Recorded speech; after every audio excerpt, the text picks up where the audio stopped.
Hello, welcome to Best Movies channel. In this video, I introduce Little Miss Sunshine.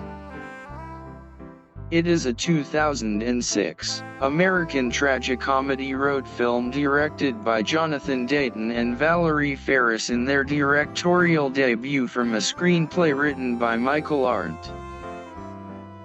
The film stars an ensemble cast consisting of Greg Kinnear, Steve Carell, Toni Collette, Paul Dano, Abigail Breslin, and Alan Arkin, all of whom play members of a dysfunctional family taking the youngest Breslin to compete in a child beauty pageant. The film garnered 4 nominations at the 79th Academy Awards. In the rest of the video, I will tell the story of the film. So stay with me. During a strained and awkward family dinner, it is revealed that Frank, a homosexual professor and renowned scholar of Marcel Proust, tried to kill himself after a love interest left him for an academic rival. Cued by her father to change the subject, Olive tells the family about the beauty pageant routine she is working on with the help of her grandfather. Though Olive is not of the typical pageant ilk and average-looking, bespectacled 7-year-old, she adores pageant work and had won 2nd place in a regional contest. During dinner, the family hears a phone message from Olive's aunt, informing that the winner of Olive's recent pageant had to forfeit, and that Olive now has a place in the Little Miss Sunshine pageant in California. Olive is overjoyed, and after some arguing about transportation and a pressuring pep talk from her self-help guru father, Richard, the entire family agrees to travel to Redondo Beach in their Volkswagen microbus.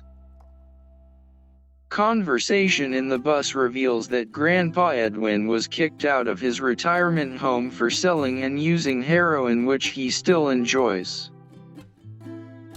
Dwayne, Olive's brother, has been taking a vow of silence for 9 months straight, and plans to keep it up until he gets into the Air Force. He spends his time reading the works of Friedrich Nietzsche and ignoring his squabbling parents and Grandpa's brazen sex advice. At a rest stop, the clutch on the microbus breaks, forcing the family to push start the bus whenever it is not parked on an incline. At a gas station, Richard receives news that his book deal has fallen through.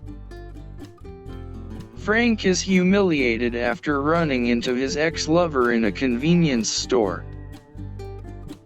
The family returns to the road, all in bad tempers, but realize after Dwayne notices that they have to return to the gas station for Olive, who they'd forgotten in their bad moods. They check into a motel for the night, Richard and Cheryl sharing a room, Frank and Dwayne in another, and Grandpa and Olive in a third. Olive confesses to Grandpa that she is scared about the pageant the following day, but is reassured by the doting Edwin that she is a beautiful person and will blow him out of the water. Cheryl and Richard have an explosive argument about the failed book deal, and Richard drives to Scottsdale in the middle of the night to confront Stan Grossman, his partner in the deal. Richard's ideas are rejected again, and he returns to the motel. Olive wakes her parents in the morning because Grandpa won't wake up. Edwin is rushed to the hospital where he is pronounced dead of an apparent heroin overdose. The family grieves, but the paperwork they are instructed to carry out will ruin their chances to get to Olive's pageant on time. Determined to honor his father's memory, Richard has the family smuggle the body into their van. Soon, however, their horn breaks and will not stop honking. They are pulled over by a state trooper who nearly uncovers Edwin's body in the trunk, but is sidetracked by Grandpa's porn collection that falls out. He lets the family go in exchange for the porn mags, and the road trip continues. The Hoovers are almost at the pageant site and are making good time. Olive is giving Dwayne an eye test that she got from the hospital, and Frank realizes that Dwayne is colorblind. Realizing that this wrecks his dream of becoming a test pilot and negates his 9 months of total silence, Dwayne loses it. Richard stops the bus, and Dwayne runs into a culvert in a rage, insulting his family. Refusing to continue the trip and failing to be comforted by Cheryl, Olive manages to win him back on board with a silent hug. They arrive at the Redondo Suites Hotel with much confusion about parking, and make it to the sign-up table 4 minutes late. Though a snippy pageant official initially refuses her entry, a kindly employee adds Olive to the lineup. Richard finds an undertaking service to remove Edwin's body, and sadly bids farewell to his father. Dwayne and Frank, repulsed by the freakish child pageant atmosphere, walk out to a pier. Dwayne, now vocal again, expresses his frustration with being a teenager and life in general. Frank offers his nephew a piece of Proust philosophy, that it is your suffering, not your happiness, that defines you as a person. The pageant begins, and the prepubescent contestants, slathered disturbingly with makeup and fake tan, take the stage. Richard becomes nervous for Olive as he watches from the audience, knowing that she will not fit in. He and Dwayne, sharing the same concern, go backstage to convince Cheryl to call it off.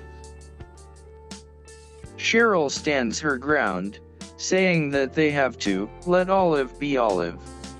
The family watches nervously as Olive is led to the stage to perform. Dressed in a suit and top hat, Olive dedicates her dance performance to Grandpa, who had choreographed it. The rest of the family have not seen it yet. Olive's dance turns out to be a strip burlesque routine to Rick James's Super Freak, which Olive performs with gusto, as she is innocent of its raunchy overtones. The audience is appalled and even begins to catcall, but the Hoovers stand up and cheer her on.